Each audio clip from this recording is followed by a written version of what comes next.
Hey everyone, welcome to this explainer. Today we're diving into literally one of the most stunning conclusions in all of the Bible. We're looking closely at the very end of the book of Exodus, and we're going to examine how our own faithful preparation intersects directly with God's sovereign leading.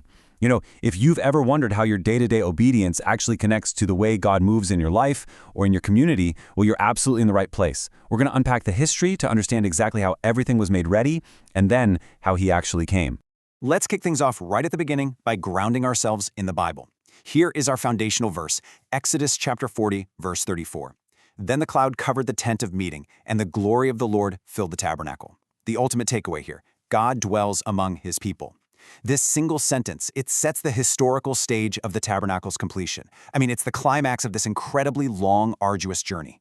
God Himself is actually descending to dwell among His people, and He fills the space so entirely that it totally changes the way they interact with Him forever.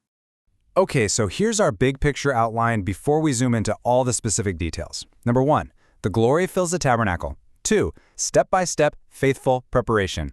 3, 2 theories of planning. 4, implications for college students. And finally, number 5, following God's sovereign lead. All right, section 1, the glory fills the tabernacle, looking at the historical context of God's presence. Let's set the stage historically so we can truly grasp the weight of this event. Before we get into the practical application side of things, just pause and consider the sheer magnitude of this moment in history.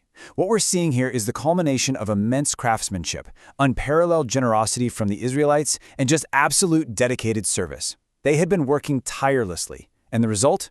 The cloud of God descends so powerfully. It doesn't just enter the tabernacle, it fills the space so completely, so overwhelmingly, that even Moses, the very guy who spoke with God face to face, literally cannot even go inside. All of this intense, arduous work ends with one ultimate goal: God actually taking up residence among His people. He moved in. Moving right along to section 2, step-by-step faithful preparation, focusing on the mechanics of obedience. Let's transition from the majesty of that historical moment and look at how it was actually prepared for. You see, God didn't just tell Moses to build a tent and figure it out. Not at all. He gave him a very specific step-by-step process. This involved, step 1, setting a specific date to get everything set up. Step 2, carefully placing the ark inside. Step 3, hanging the curtains in a highly precise manner. And step 4, anointing absolutely everything and everyone. So this wasn't just a casual suggestion, right? It was a blueprint that required meticulous, complete obedience. Moses couldn't just do whatever was convenient for him. He had to execute this final setup exactly as instructed before the glory descended. And here's the main supporting evidence for this incredible obedience. It all comes down to the number 13. That is the exact number of times the phrase, "as the Lord commanded Moses," is repeated in Exodus 40 alone.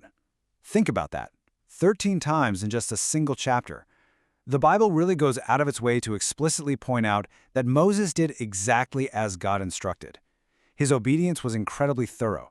He didn't skip steps because he was tired or because the deadline was looming. That meticulous preparation, that's the central piece of evidence showing exactly how God's people are meant to operate. So, what's the crucial theology behind all this action? Well, based on Reformed Calvinism theology, our human preparation absolutely does not earn God's presence. We can't force God's hand, right? We can't just purchase His grace by checking off boxes on a to-do list. Rather, it's that God sovereignly ordains our faithful obedience as the condition through which He moves. God showed up when there was faithful preparation, and by preparing faithfully, through the Word, through prayer, and through community, you are establishing the very conditions that God has ordained for His presence to show up. He's the one who builds the house, for sure, but He uses our obedient hands to set the stage. Which brings us to section 3, 2 theories of planning and how you navigate your future. Let's see how all this builds a real, practical framework for our own lives by comparing 2 competing theories. This brilliantly illustrates the stark contrast between 2 completely different ways to live. On one side, you've got mapping out your own plans. And this theory, it's driven by going off on your own, pushing ahead without waiting, and basically just choosing whatever is convenient or expedient for you. But on the flip side, we have following the cloud. And this theory is based on a core principle of the Christian life, moving only with God's presence, waiting when He says wait, and constantly asking where the Spirit is leading. When the cloud lifted, the Israelites set out. When it didn't lift, they stayed put. Their entire existence wasn't dictated by their own strategic maps, but literally by the physical presence of God directing their every single move. Okay, Section 4. Implications for college students preparing for the semester. Let's pivot from the theoretical stuff and focus on the immediate, practical implications for you as you get ready to head back to campus. Look, as the new semester approaches, the temptation to just quickly map out your own campus ministry plans is going to be incredibly strong. You're going to want to just rush ahead and get things done. But based on our research here, your primary focus really must be on this faithful final setup. You've got to take a brutally honest look at your ministry and discipleship. Ask yourself, are you actually obeying what is commanded, or are you kind of just doing what's convenient? Please don't skip this final setup just because the start of the semester feels so close. You must continue to prepare faithfully by building in the Word, building in prayer, and building in community. Because that is exactly how you set up the tabernacle of your own heart and your campus ministry, creating those ideal conditions for Him to move. Actually, I want you to ask yourself this directly right now. Remember, the glory filled the tabernacle after everything was faithfully set up. So, taking a look back at the past few months, what has God been setting up in you? And maybe even more importantly, are you genuinely ready to step onto campus with what He has built? Or are you rushing ahead just to execute your own clever ideas? This preparation phase, it's absolutely vital, guys. If we want to see God move powerfully in our universities and colleges, we have to finish the faithful preparation He's assigned to us.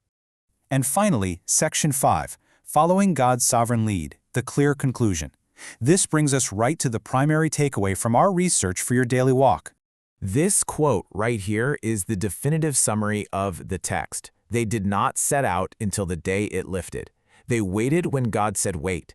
The Israelites followed that cloud even when they had absolutely no idea where it was actually going. And just like they waited, we have to pause. Before you launch that brand new initiative, before you finalize that perfect schedule, you have to deliberately stop and ask where the Spirit is leading, rather than just forging ahead on your own convenient path. The presence of God has to direct every movement, every decision, and every single plan. So I'm going to leave you with this final, kind of provocative thought to ponder this week. Can you follow God even without a full map?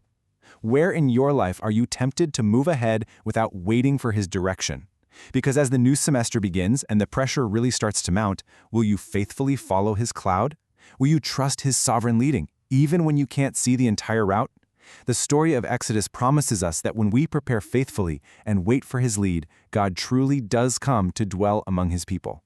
Thank you so much for joining me for this explainer, and I really hope this empowers you to wait for the cloud this week.